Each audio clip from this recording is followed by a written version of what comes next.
Dream big, think small. That is what I want to talk about this week. And you may think, well, isn't that an oxymoron or a contradiction?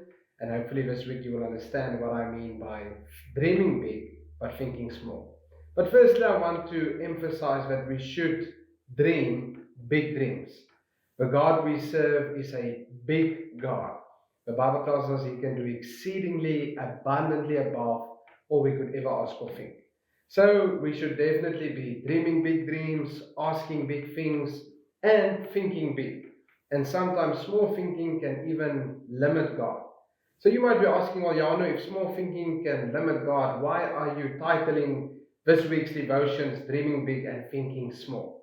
Well, we should definitely not think small in the sense that we dream small, but sometimes we should also not despise certain small things. Because sometimes small things like small adjustments, small changes can help us to achieve those big dreams. But what I want to focus on today is small beginnings.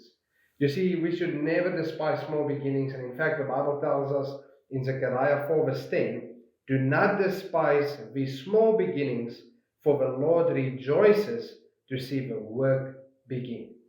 Sometimes we have big dreams, we want a big business, we want a big ministry, but we're not willing to start small. But the Bible tells us don't despise a small beginning. You see, it's just important sometimes for us to start. And a small start is a start, and it can lead to big results. And sometimes we'll say, well, go big or go home. And there's definitely a place for it, but that is not always correct. Sometimes we should not despise the day of a small beginning.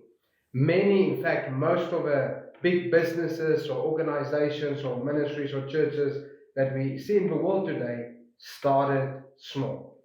But they didn't despise the small beginning, and it led to a big dream. We also read in Matthew 13, verse 31 to 32, Jesus saying, the kingdom of heaven is like a mustard seed planted in a field. It is the smallest of all seeds, but it becomes the largest of garden plants. It grows into a tree, and birds come and make nests in its branches. So what Jesus is saying here is that the kingdom will start out small, but it will end up being big. So as you dream big dreams, as you have big visions in your heart, don't despise the day of small beginnings. And if God puts something on your heart, maybe a big dream, but you're not really that keen to start small, don't despise small beginnings.